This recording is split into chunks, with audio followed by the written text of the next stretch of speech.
بسم اللہ الرحمن الرحیم۔ السلام علیکم طالبات۔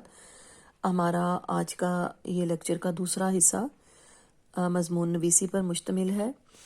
آپ لوگوں کے پیپر میں مضمون کے حوالے سے ایک سوال دیا جاتا ہے جس کے کل نمبر 20 ہوتے ہیں، یعنی یوں سمجھ لیجئے کہ آپ کے معروضی پیپر کے برابر اس کے نمبر ہوتے ہیں، لہٰذا یہ امتحانی نقطہ نگاہ سے بہت اہم سوال ہے اور اس کے نمبر بھی اتنے زیادہ ہیں۔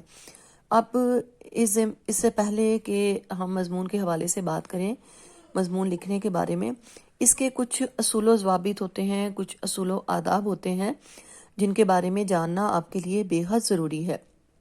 اکثر بچیاں جو ہوتی ہیں ان کو اس طریقے کا پتہ ہی نہیں ہوتا کہ مضمون لکھا کس انداز میں جاتا ہے، یا اس کا ایک باقاعدہ ایک پیٹرن ہوتا ہے، فارمیٹ ہوتا ہے جس کے تحت ہمیں اپنے خیالات کا اظہار کرنا ہوتا ہے۔ لیکن ہوتا کیا ہے کہ بچیاں ایک دم سے ہی ڈائریکٹ اپنے موضوع کے اوپر لکھنا شروع کر دیتی ہیں بنا سوچے سمجھے۔ نہ اس میں کوئی ترتیب ہوتی ہے، نہ اس میں کوئی ربط ہوتا ہے، اور نہ ہی اس میں کوئی جو ہے آپس میں کوئی بھی اس میں کوئی معلومات یا کوئی بھی جو ہے آپ کی سمجھداری ظاہر نہیں ہو رہی ہوتی۔ اب جو اس کے میں نے باقاعدہ یہ نوٹس لکھے ہیں، تیار کیا ہے اس کو، یہ دیکھیے کہ مضمون نگاری کے اہم اصول و آداب۔ سب سے پہلے یہ جاننا کہ مضمون ہے کیا۔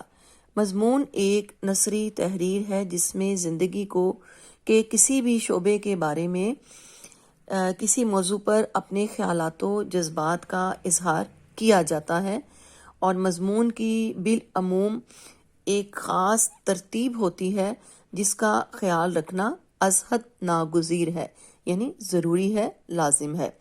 یعنی آپ کو کسی بھی موضوع کے حوالے سے مضمون لکھنے کو کہا جا سکتا ہے۔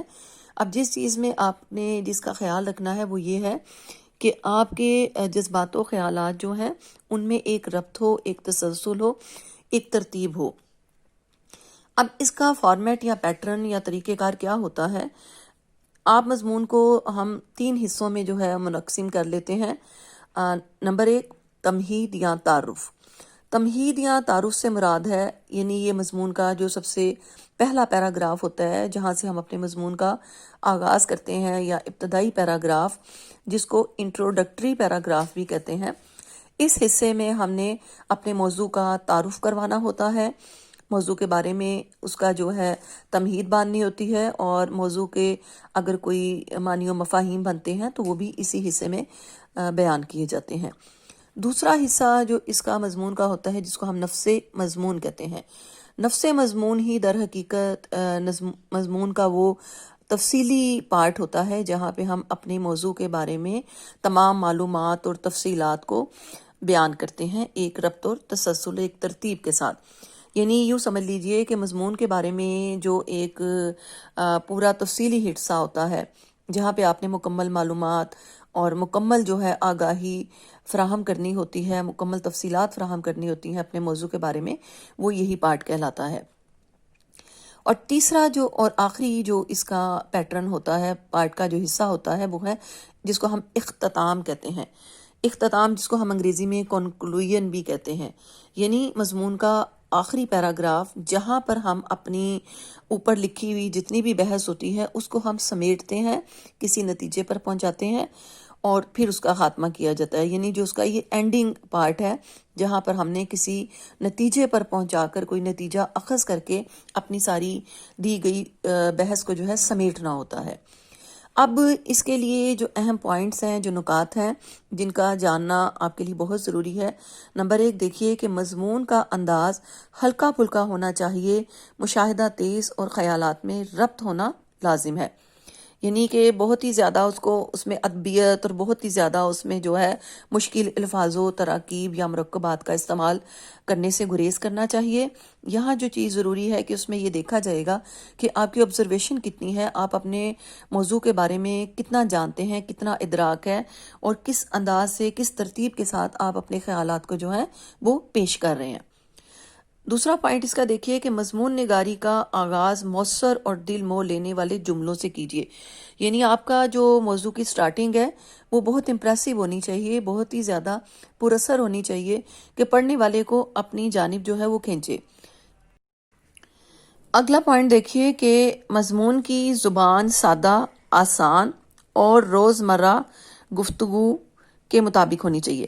یعنی اس کی زبان جو ہے، اس کا انداز جو ہے، جو اس کا سٹائل ہے، جو اس کا اسلوب ہے، وہ انتہائی سمپل ہونا چاہیے، آسان فہم ہونا چاہیے، اور گفتگو ہماری وہی جو ہماری روزمرہ کی گفتگو ہم جو الفاظ استعمال کرتے ہیں وہی آپ نے استعمال میں لانے ہیں. انداز بیاں شگفتہ، منظم اور رواں ہونا لازم ہے. یعنی اس میں دلچسپی کا عنصر بھی پایا جانا چاہیے، اور وہ ایک ربط کے ساتھ، ترتیب کے ساتھ بھی ہونے ضروری ہے، اور اس میں روانی اور تسلسل کا برقرار رہنا بھی ضروری ہے. اگلا پوائنٹ دیکھیے کہ مضمون میں موضوع، اشعار اور مصروں کا استعمال کیجیے. یعنی آپ کے موضوع سے ریلیونٹ، اس سے مطابقت رکھتے ہوئے اگر کوئی اشعار آپ کو آتے ہیں، یا کوئی مصرے ہیں، یا کوئی اقوال ہیں، آیات و احادیث کے ترجمے ہیں، تو یہ سب چیزیں جو ہیں آپ یہاں پر اپنے مضمون کے اندر پیش کر سکتے ہیں. اگلی بات جو کی جا رہی ہے کہ مضمون نگار کے لیے موضوع کا خیال رکھنا بھی بہت ضروری ہے، کیونکہ اگر موضوع سے ہٹ گیا، منسلک نہ رہا، تو خیالات یقیناً گڈمڈ ہو جائیں گے، جس سے اچھا تاثر قائم نہ ہوگا. یعنی یہاں جو بات کی جا رہی ہے کہ آپ نے اپنے ٹاپک کے ساتھ جڑے رہنا ہے، اس سے ہٹنا نہیں ہے. ٹاپک کے اندر رہتے ہوئے، اس موضوع کے دائرے کے کار کے اندر رہتے ہوئے آپ نے اپنے خیالات کا اظہار کرنا ہے، تاکہ آپ اپنے موضوع سے ہٹ نہ جائیں. آگے ہے کہ مضمون ہمیشہ خوش خط، صاف اور واضح انداز میں ہونا چاہیے. یعنی لکھائی آپ کی بہت اچھی ہونی چاہیے. بر موقع محل محاورات اور ضرب الامثال کا درست استعمال کیجیے، اس سے دلچسپی کا عنصر پیدا ہوتا ہے. یعنی جب ہم اپنے مضمون میں محاورات کا استعمال کرتے ہیں، ضرب الامثال کا استعمال کرتے ہیں، تو اس سے وہ دلچسپ ہوتا جاتا ہے. آگے جو اگلا جو ایک اور اہم نقطہ ہے وہ یہ ہے کہ مضمون کی مناسب پیروں میں تقسیم کریں، اور ایک پیرے میں صرف ایک ہی خیال پر بحث کریں. جیسا کہ میں نے آپ کو پہلے بھی بتا چکی ہوں کلاس میں بھی کہ ہیڈنگز کا طریقہ جو ہے وہ ختم ہو چکا ہے، متروک ہو چکا ہے. آپ نے اپنے مضمون میں کہیں بھی جو ہے وہ سرخیوں کا استعمال، یعنی ہیڈنگز کا استعمال قطعی طور پہ نہیں کرنا. ہر نیا پوائنٹ، ہر نیا نقطہ ایک نئے پیراگراف کی صورت میں آپ نے پیش کرنا ہے، چاہے وہ جتنے بھی پیراگراف بن جائے، لیکن آپ نے ہیڈنگ کا استعمال کہیں بھی نہیں کرنا. اور یہ جو میں نے سٹارٹ میں آپ کو جو اس کا ایک پیٹرن بتایا ہے، تمہید، نفس، مضمون اور اختتام، یہ آپ کو طریقہ کار بتایا گیا ہے، اس کا سٹائل بتایا گیا ہے، اس کا فارمیٹ اور پیٹرن بتایا گیا ہے، جس کے تحت آپ نے اپنی ساری بحث کو پیش کرنا ہوتا ہے. اس کا یہ مطلب نہیں ہے کہ آپ یہ تمہید، نفس، مضمون یا اختتام کی ہیڈنگ بھی اوپر دینے بیٹھ جائیں. یعنی اس انداز کے تحت آپ نے اپنی ساری جو معلومات ہیں اس کو پیش کرنا ہے. آگے دیکھیے کہ مضمون لکھنے سے قبل تمام ضروری نکات کو رف عمل کے طور پر کسی الگ جگہ پر مناسب ترتیب دے کر لکھ لیں.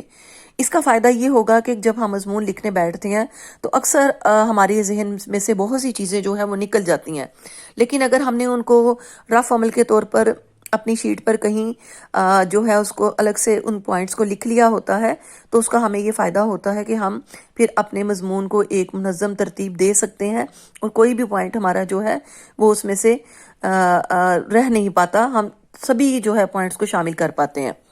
اس کے بعد جو آخری جو نقطہ ہے وہ یہ ہے کہ مضمون مکمل کر لینے کے بعد اسے دوبارہ پڑھیں، اگر کوئی غلطی ہو گئی ہو تو درست کی جا سکے. یعنی آپ نے اپنا مضمون پورا پڑھنا ہے، اور اس کے بعد آپ نے دیکھنا ہے کہ اگر آپ کے مضمون میں کسی بھی طرح کی کوئی غلطی ہو گئی ہے، کوئی لفظ جو ہے وہ لکھتے وقت چھوٹ گیا ہے، جلدی میں نہیں لکھا جا سکا، تو آپ اس میں جو ہے اس کو ایڈ کر سکتے ہیں. اس کے بعد اب یہ آپ کا مضمون کا جو ہے مکمل ایک طریقہ کار میں نے آپ کو بیان کر دیا ہے. امید ہے کہ آپ کو بخوبی سمجھ آ گیا ہوگا، اور انہی اصولوں کو مد نظر رکھتے ہوئے آپ نے جو ہے اپنی مضمون نگاری کا جو ہے ابتدا کرنی ہے. اور ہوم ورک بھی آپ کا یہ ہے کہ آپ نے محسن انسانیت صلی اللہ علیہ وسلم پر مضمون لکھنا ہے، اور طریقہ کار آپ نے یہی جو ہے استعمال کرنا ہے. آپ کو میں نے گروپ میں سارا جو ہے مضمون کے حوالے سے کہ کیا پوائنٹس آپ نے اس میں ایڈ کرنے ہیں اور کس طرح سے آپ نے اپنے مضمون کا آغاز کرنا ہے، یعنی پہلے پیراگراف میں آپ اپنے موضوع کا تعارف کروائیں گی، اس کے بعد آپ جو ہیں اس زمانہ جاہلیت میں جو بھی عربوں کے حالات تھے یا جو بھی معاشرتی حالات سے جو بھی خامیاں خرابیاں برائیاں معاشرے میں پائی جاتی تھیں، ہم ان کا آپ ذکر بیان کریں گی الگ الگ پیراگراف کی صورت میں، اور پھر نبی صلی اللہ علیہ وسلم نے کس طرح جو ہے ان برائیوں کا خاتمہ کیا، حلال حرام کا فرق بتایا، اچھے برے کی تمیز کروائی۔ یہ سارے آپ صلی اللہ علیہ وسلم کے احسانات ہیں۔ کیا انسان، کیا جانور، کیا پرندے، جتنی بھی مخلوقات ہیں ان سب پر آپ کے احسانات ہیں۔